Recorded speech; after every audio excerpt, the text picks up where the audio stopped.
Amma ba'd. Allah sizlerden razı olsun. Yani Peygamber sallallahu aleyhi ve sellem'den hakiki ümmetinden boluşqa Allah taala barıga tawfik mümkünçülük versin inşallah. İman degan söz var. İman. İşen. İman degense al iman iqrar ve tasdiqin bil qalb bu. Tarab. İman sözü, iman degen boşlukken oğuz menen aytуу deydi. La ilahe illallah Muhammed Resulullah. Eşhedü en la ilahe illallah ve eşhedü enne Muhammed abduhu ve rasuluhu. Bir Allah'dan başkası yönetat zat yok. Jana Muhammed Allah'ın elçisi. Birincisi. Jana köylük berem. Allah Taala'dan başka hiçbir sine tatırlayık zat yok. Ve jana Muhammed Allah'ın kulu, abduhu ve rasulü. Jana elçisi. Alımlar kitapta şunday yazat. La ilahe illallah'tın 11 farzı var deydi. 11 farzı degeniz oşumda çeşmelep kelgende oşol kelmege tuuralı iman sözünün eң başatına kalimati tayyiba ушуга зарыл болгон 11 мындай белгилүү нерсе. Ошо 11 нерсе тууралуу сен ошо iman sözүң туура болот дейт. Ошонун биринчиси келмени туура айтышлык, андан кийинкиси ошо келменин маанисин түшүнүш. Карасаң кандай? Ушо экөөнү амал кылалы, пока андан кийин дегеним, субханалла, ушул сөзгө иман, ушул иман сөзүнө ишенген адам, жана ушуга мен толук моюнсун, самиана ва атаана, Куранда да мактап атпайбы? Самиана, алар уктук, жана башидик дейт. Эмнеге ла илаха иллаллах укту, ана ва атаана анын пайгамбарына башиди. Мухаммад Расулуллах. Ошол иманы бар адам, ошого угуп туруп башиген адам эмне кылыш керек экен? Ал жашоосун субханалла оңдоп баштайт экен. Жашоосун оңдоп баштайт экен. Ар кандай түрдө болсо да мен мусулманмын деген адам жашоонун оңдоонун дайыма алдында умтулуусунда болуш керек. Сенин менин күнүмкүдөй эле болбош керек. Же болсо эртең менен турдуң, Аллаху акбар, турдуң намаз окудуң, деп көзүңү ачтың, ана ушинтип жашабайт да мусулман. Мусулман субхана күнүгө өсүүнүн үстүндө болот. Ар дайым алдыга умтулуу менен жашайт да. Адамда tasavvuf ilimleri bir nece nafsinin türü var. Oşun biri nefsi ammara, же болсо биздин каалообуз. Каалоо негизи айванда да бар, адамда да бар. Адамда да бар, айванда да бар. Көп адамдар субханалла ошол өзүнүн nafsi аммарасы менен жашайт. Каалоосу менен жашайт. Бирок биз мусулмандар каалообуз менен жашабайбыз. Каалообуз субханалла дайыма биздин туура эмес жолго алып барып коет. Ошон имандуу адам күнүгө алдыга жыла берет экен, күнүгө. Мен бүгүн дагы бир ушундай пайгамбар хадисин айтайын деп атам. Ошол алдыга жылуу же болсо алке стимул берейин деген нерсе эмес. Бирок өзүбүздүн жашообуздагы болгон эң важный бир адамдарга көңүл буруу туурасында. Азыркы заманда адамдар көңүл буруу деген нерсени унутуп калышты. Көңүл буруу дегенди унутуп калышты. Пайгамбар саллаллаху алейхи ва саллям ар бир сахабага көңүл бурган. Ар бир сахабага көңүл бурган. 100% көңүл бурган. Аларга келген убакытта алардын бүткүл муктаждыгын бүтүрүп берүүгө аракет кылган. Азыркы заманда, мындай айтканда, азыркы заманда, азыркы мезгилде эмне болуп калдык? Биздин жашообуз мындай мусулманчылыктан секирип кетти да, мындайын тескерисинен карап калды. Мурун кандай болсо, ошондой болуп калды. Адамдар мусулмандардын жашоосу, мусулмандардын окшобой калды. Алардын ибадаттары эле мусулмандыкына окшошуп калды. Алар мусулмандыктын жашоосунда эле ушул нерсе намаз экен, орозо экен деп эле ойлоп калышты. Туура бул өкүм, буйрук, буга каршы чыгуу жок. Бирок ошондон ар жагы келип чыккан тыянак, жыйынтык болуш керек. Эгер сенин жашооңдо субханалла бир мындай тыянак чыга турганча жашоо болбой кала турган болсо, анда сиз менен биздин жашообуз жөн эле жашоо болуп калат. Жөн эле жашоо. Ошон үчүн бул мусулмандын адеби ошол күнүгө жаңылай турган жана күнүгө өстүрө турган нерсе. Мусулман кандай экен? Мусулман өзүнүн адебин, жосо кулк мүнөзүн күнүгө субханалла өстүрүп, оңдой турган жашоо бул дүйнө.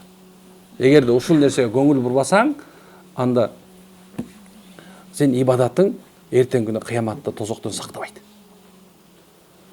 Мен баягы айттым го, намаз субханалла бузукчулуктан сактоо керек. Фасадтан эмне сакташ керек. Эгер ошол себеп менен биз намазыбыз ошончо даража көтөрүлбөй аткан болсо, анда бул нерсе оорураак болот. Кара. Айша энебизден келген хадис экен. Момундар ненеси Айша энебиз айтат. Марайта ахадум кана ашава хадисна ва камилан. Би Расулуллах саллаллаху алейхи вассалам Фатиматан ва кан. Айша энебиз мен матын окуп, арабчасын окуп айла коюн, анткени убакыт көбүрөөк кетип калат экен. Бирок эми субхан нур эретинде иншалла окуп койсо жакшы болот, машалла. 1000-чи хадис. Момундар ненеси Айша энебиз айтат, радиаллаху анха айтат, Аллахтан ыраазы болсун айтат. Пайгамбар саллаллаху алейхи вассалам сүйлөгөнү жана жүрүм туруму жагынан Фатимадай окшош эч кимди көрбөдүм дейт. Пайгамбарыбызга жүрүм турумунда, сүйлөгөнүндө Фатимадай окшош эч кимди көрбөдүм. Фатима келгенде пайгамбар саллаллаху алейхи вассалам ордунан туруп, анын пешенесинен өп тосуп алып, өзүнүн ордуна отургузат эле. Пайгамбарыбыз ага барса, ал ордунан туруп тосуп алып, атасынын колунан кармап өп, өзүнүн ордуна өткөрөт эле. Пайгамбарыбыз өлүм оорусу менен ооруп жатканда Фатима келди. Ошондо да аны тосуп алып өптү. Бул хадис сахих экен, бекем хадис экен, машалла. Кара. Хадис аябай мындай жөнөкөй эле бир окуяны түшүндүрүп койгондой сезилет бизге. Жөнөкөй адамга жөнөкөй эле бир хадис айтылды. Мындай бир хадис, пайгамбар сосын өптүр, өптүр, анан жатканда тигинти өптүр. Бирок биздин кыргызда бир нерсе бар, ушу хадистин орто ченинде келгенде, кара. Фатима келгенде пайгамбар ордунан турган бешенесинен өп, өзүнүн ордуна отургузат эле.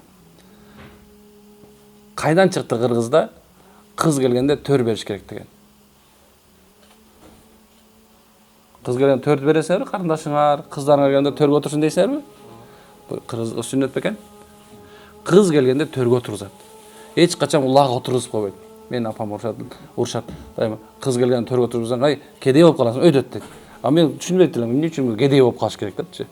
Көрсө субханалла, ошол биринчиден пайгамбар саллаллаху алейхи вассалам айтат, ким бир тууганын сыйлабаса, же болбосо бир туугандык мамилени үзүп кое турган болсо, ал кедейчилик неше ачылабы ага?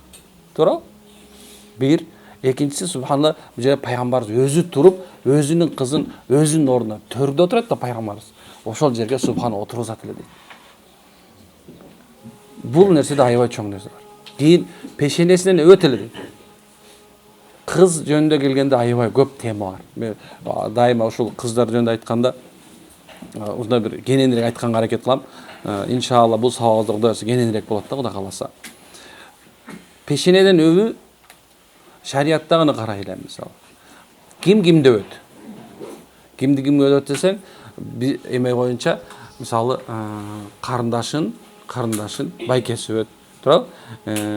Эжекесин иниси өбүшү мүмкүн. Иниси эжекесин өбүшү мүмкүн. Эми ахилесинен мисалы тууган тарабынан 10 киши бияка, 10 киши бияка. Ошол бири-бирин бетинен өпсө болот шариятыбызда, туурабы? Башка бир аял киши, жеңеңди, аяш апаңды, дагы бирөөнү негизи шариятыбызда өпкөн болбойт. Бирок эң эмеси улуу кишилердин же болсо сиз менен биз деле өзүбүздүн ата-энебиз алса, иниңдин кызын, байкеңдин кызын, карындашыңдын кызын, субханалла, ушундай шарият уруксат болгон нерсе мисалында, ошондой эле өпкөн мезгилде бул бетинен эмес, балки пешенесинен өбүш өзү сүннөтүрөөк экен. Урмат иретинде ошонун пешенесинен өбү бир сүннөткө ылайык, муафык. Пешенеге көп убакта мисалы жанагындай дегендер көйдү азыр. Мынтип келишип, тигинде өзү эркек менен эркектин бири-бирин өбүшү жарабайт.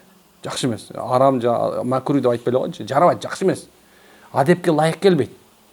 Ошол эмес, адепке ылайык келгени өзү аалымдар айтат да. Эгерде сиз менен биздин жашообуз Куран жана хадиске туура келбесе, анан сахабалардын жашоосуна туура келбесе, негизи карай турган экөө. Эми кар.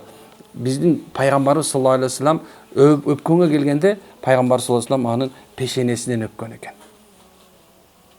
Өзүнүн кызын пешенесинен өпкөн.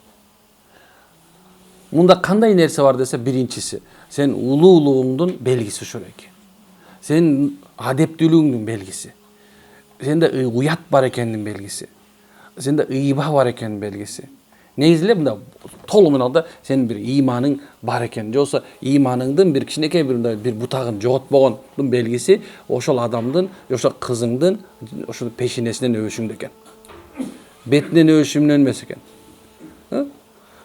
Туура эми беттен өбүү жөнүндө алымдын ортосунда талаш тартыш деле жок, бирок субханалла эң сүннөтү пешенеден өбүш керек экен.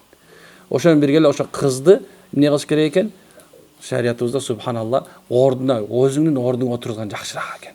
Же болбосо ушул кызга ушунча сый урмат көрсөтүш керек. Кыз төрөлгөндө, кимдин үйүнө кыз төрөлгөн болсо, пайгамбарыбыз саламы кирет ошол жака. Пайгамбар ким үйүнө кыз төрөлгөн болсо, менин саламым ошол үйгө кирет, хадисте бар, маанисинде ушундай эле. Ким үйүнө кыз төрөлгөн болсо, ошол үйдө Алланын элчисинин саламы кирет. Пайгамбар кимде ким ушул эки кыз тарбиялаган болсо дейт. Эки кыз жакшылап тарбиялап, аны жакшылап күйөөгө бере турган болсо, ал бейишке кирет дейт. Я Расулулла, экөө болсочу, үчөө болсочу, бирөө болсочу, пайгамбар баардыгына тең ушул нерсени айткан, бейишке кирет деген. Канчалык даражада тарбиялап деген сөздө ушундай нерсе бар, чоң түшүнүк бар. Тарбиялап дегенде биринчиден ага имандын тарбиясын, адеп ахлактын тарбиясын, ошонун ичинде күйөөгө болгон мамиле, кайната кайненесине, эртең башка үйгө болгон тарбия мисал алса. Эң биринчиси иманын тарбиялап койгон болсо, калган нерсесинин баардыгы тең өз орду менен келет. Келбей койбойт. Эми кара, эми кызың сенин кызың үйүнө келип калса, бир же болсо күйөөсү каза болуп калды, же болсо ушунда бир күйөөсү талак берип койгон болсо, үйүңө кайтып келе турган болсо, эмне кылыш керек аны? Десек, субханалла, анын кызды ошол үй бүлөнүн, мисалы атасы же болсо анын бир туугандары карап багышы важип шариятта. Милдеттүү түрдө ошо тарбияга кирет бул дагы. Ал өзүнүн бутуна турган, же болсо мындай айтканда, бир ал үйлүү болгонгочо, жайлуу болгонго чейин ошол жээндериңди багып, ошол кызыңдын нафакасын берип, күйөөсүнө бергенге чейин карап турушуң сени менин милдетим болуп эсептелет. Шариаттагы милдет бул. Карагыла. Өзгөчө субханалла, кээ бирлер бар акылсыз. Негизи акыл. Бул шариятыбызда онун орду бар. Акылдын орду бар кадимкидей.